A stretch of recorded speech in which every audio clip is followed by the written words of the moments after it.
All right, you're here with Brothers Forge Gaming, and right here what you have is Demon Sword on the Nintendo Entertainment System.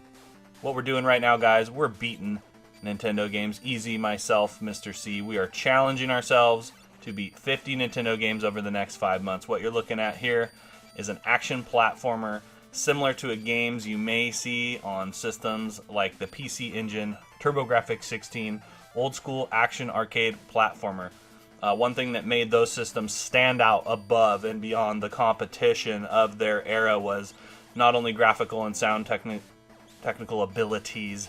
You had those excellent games that everybody wanted to play, and you're seeing it now in the trend of those prices are crazy. But that being said, what you have right here, I'm not going to go out and say hidden gem or anything. The game is a little rough. It does lack some polish, and you know it hasn't aged the best. But what you're looking at on the Nintendo Entertainment System, for what it is, this is an excellent game. Now there is a game, The Legend of Cage, on the NES. This is the sequel to that game and or the spiritual successor. So what you want to do is you want to get both of those games, get them both in box, get them before the prices soar any higher. Have a really cool, unique Taito collection. Taito's one of the old school, you think Taito, Data East, those great olds, Sunsoft, just fantastic games from back when that were just incredible. So not only is it part of that cloth, you have one of the better action platformers you're going to find on the 8-bit Nintendo Entertainment System. So hidden gem, maybe not, but it is an excellent game. I would say it's highly undervalued, underrated. When I first played this game, I picked it up.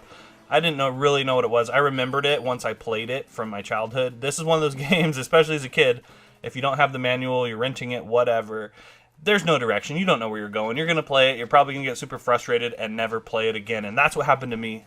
I plugged it in a machine, make sure it still worked. After cleaned it, did all that. You don't want to be putting dirty games into your system. So I took care of that, cleaned it up, popped it in, and did the same exact thing I did when I was a kid. Got frustrated, didn't understand what the heck was going on, and took it out and said, put it in the later or never pile. And right now, like I said, Easy and myself, we're doing what we're calling the 50 for 50 challenge. We're beating Nintendo games right now. And if it weren't for that, I've said this before, I probably wouldn't have ever come back to this game. But you know what I said in the back of my mind? I said, hey, I'm going to try to go back and beat that game. And you know what? Stuck to it, got to it. There were some spots in this game that did make me want to tap out. But you know what? You got to grind through that. This is Nintendo. You just got to put in the work and you get the reward. Another interesting thing within this game is you get items, you get power-ups, you get special attacks, there's boss fights, mini bosses, you get to upgrade your weapon. I mean, this has everything, the makings of any great game, and those are patterns you're still seeing in today's gaming, and you're seeing that in this game right here. Now within this game, it's all about patterns. Okay, so as you're going through the level, it's basically screen to screen. So once you've progressed, I want to say we'll call them stages within the level. So you've got these boss doors. You have to fight a certain amount of bosses. I have no idea how many bosses are in between each stage within the level. But you have to clear, let's say, 3 bosses per level to increase the stage. And there's mazes within the stage as well. And the hard thing about that is that all the level looks the same because it just repeats itself. So if you're getting frustrated and you're having a difficult time, just make sure to set markers in your mind, go a different way, go up, go down, go left, go right. The second level actually switches it up a little bit to vertical instead of side. So you're thinking, oh, you go to the side and it's an indefinite loop. But guess what? You go up, that's the way to go. And again, there are markers. You must clear a certain amount of bosses before you can proc the next area. Like I said, I don't know what that set amount is. This isn't a perfect run by any means. What I can see, another high value thing I can see in this game is that it is easily set up for no death runs, 1cc runs, speed runs, high score runs. It has all those great makings of any great NES game. It has it all. Like I said, this is by far from a no death run. I died so many times. I tried to edit most of them out. If I missed one, my apologies. Again, I didn't know exactly the direction I was going, so I had to figure it out. This is pretty much the first time I've ever played this game, but the walkthrough is there. It just might not be as polished as I would like it to be, but you know what? I don't really want to go back and play this game right away. I had a great time doing it, but like I said, we're in the middle of a challenge. I'm trying to get beaten some Nintendo games. Don't necessarily have time to go back and rediscover an already beaten game, but I do see that value in there, guys. So if you're looking for a fun game to play, here you go. Demon Sword on the NES. What a great game. As I mentioned earlier, this is the sequel or successor to The Legend of Cage on the NES. I would say that game is more of a high score game. I want to say there's 3 levels, maybe 4 levels to that game that just loop. So if you're looking for more of a fast play, just a high score challenge only kind of game, you've got that game. And what I like about this is it's almost the progression of that to modern gaming, and you can see it right there on the same platform. Very cool. As I recommended, grab both these games, get them in box if you can. Man, they're cool. Funny thing about the artwork on the box of Demon Sword is, you know, as the sprite, you're a traditional character you would expect to see in this era, with, you know, the traditional garb and whatnot. And if you look at the instruction book or the cover to this game, at least the American released version of it, you know, you've got some Fabio looking dude on there all ripped out and just crazy, and then you go to play the game, you're like, wait, what? So the game, again, it is a little misleading, but that's not to say it's not a great game. Go out there, pick it up. Let us know what you think. If you've played this game before, let us know your favorite things about this game. Let us know any recommendations if you know any other games like this on the Nintendo. Or hey, you know what? Like I said, we're beating Nintendo games right now. If you want to see any specific game get beat, let us know. Put it in the comments. We'll see what we can do.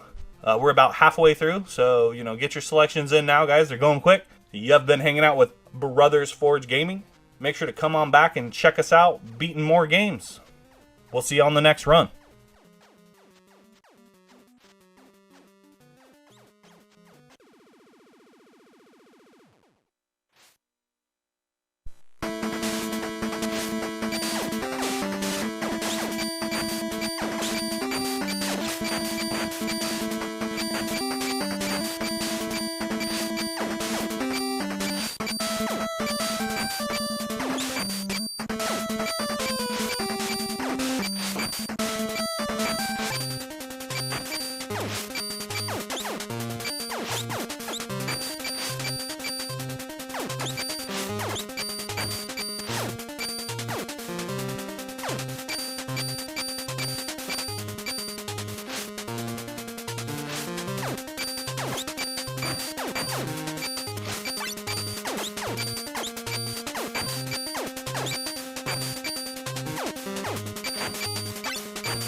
Super.